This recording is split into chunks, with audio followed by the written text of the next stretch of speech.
Hi friends, welcome to our channel. இன்னைக்கு நம்ம சேனல்ல ரொம்பவே டேஸ்டான இன்ஸ்டன்ட் பிரேக்ஃபாஸ்ட் ரெசிபி எப்படி செய்யறதுன்றத பார்க்க போறோம்.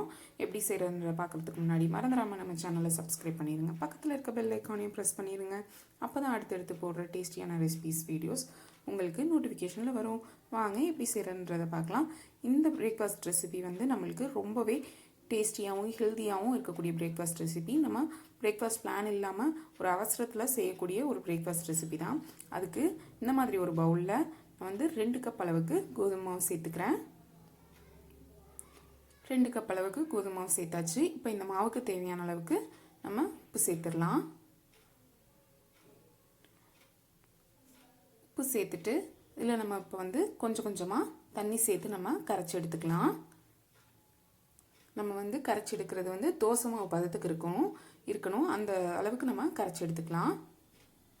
பாருங்கள், தண்ணி பத்தலை, இன்னும் கொஞ்சம் சேர்த்துட்டு நம்ம கலந்து விட்டுடலாம்.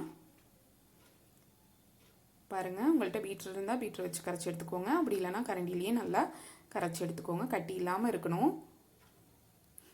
பாருங்கள், கட்டி இல்லாமல் நல்லா கரைஞ்சிருச்சு.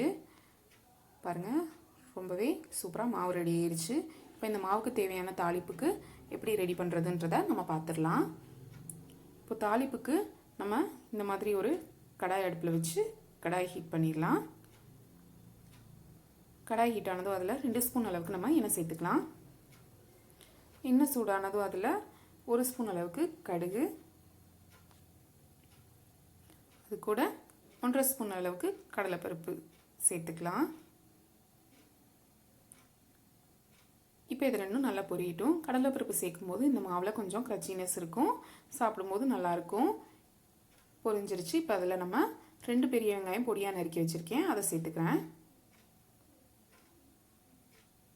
அது கூடவே பொடியாக நறுக்கி வச்சுருக்கிற இஞ்சியும் சேர்த்துக்கலாம். அது கூட 2 பச்சை மிளகாய் பொடியாக நறுக்கி வச்சுருக்கேன், அதையும் சேர்த்துக்கிறேன்.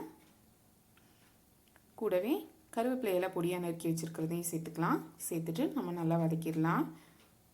வெங்காயம் நல்லா வதங்கணும்னு அவசியம் இல்லைங்க, லேசாக வதங்கினாலே போதும். அப்படின்னா தான் நம்மளுக்கு வந்து கொஞ்சம் க்ரன்ச்சியாக இருக்கும், சாப்பிடும்போது நல்லாயிருக்கும். பாருங்கள், இதில் வெங்காயத்துக்கு தேவையான அளவுக்கு உப்பு சேர்த்துடலாம். உப்பு சேர்த்துட்டு நல்லா வதக்கி விட்டுடலாம்.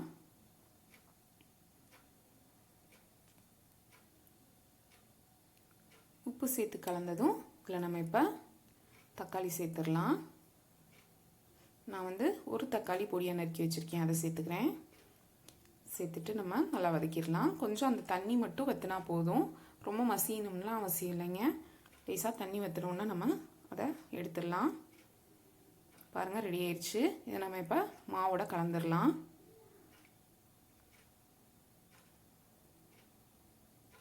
பாருங்கள், கலந்தாச்சு. இது மாதிரி நல்லா கலந்து விட்டுக்கோங்க.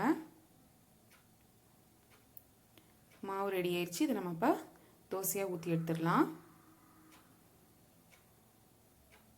இந்த மாதிரி தோசை தவா அடுப்பில் வச்சு மீடியம் ஃப்ளேமில் தோசை ஊற்றி எடுத்துடலாம். ஹை ஃப்ளேமில் வச்சா நம்மளுக்கு தோசை வேகாது, லோ ஃப்ளேமில் வச்சாலும் ரொம்ப நேரம் ஆகும்.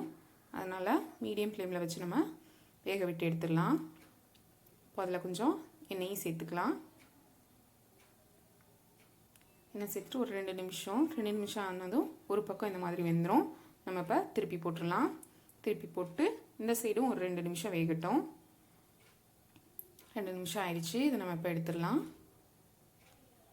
பாருங்கள், ரொம்பவே சூப்பரான இன்ஸ்டன்ட் பிரேக்ஃபாஸ்ட் ரெசிபி 10 நிமிஷத்தில் ரெடி ஆயிடுச்சு.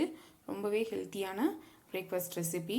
நம்ம வீட்டில் இட்லி தோசை மாவு இல்லாத சமயத்துலேயோ இல்லை பிரேக்ஃபாஸ்ட் பிளான் இல்லாத சமயத்துலையோ ரொம்பவே ஹெல்ப்ஃபுல்லாக இருக்கும் இந்த பிரேக்ஃபாஸ்ட் ரெசிபி. நிச்சயமாக நீங்கள் இதை உங்கள் வீட்டில் ட்ரை பண்ணி பாருங்கள். ட்ரை பண்ணி பார்த்துட்டு எப்படி இருந்ததுன்றதை கமெண்ட்டில் சொல்லுங்கள். உங்கள் ஃப்ரெண்ட்ஸ் கூட ஷேர் பண்ணுங்கள், லைக் பண்ணுங்கள். மறந்துடாமல் நம்ம சேனலை சப்ஸ்கிரைப் பண்ணிடுங்க. தேங்க்ஸ் ஃபார் வாட்சிங். பாய்.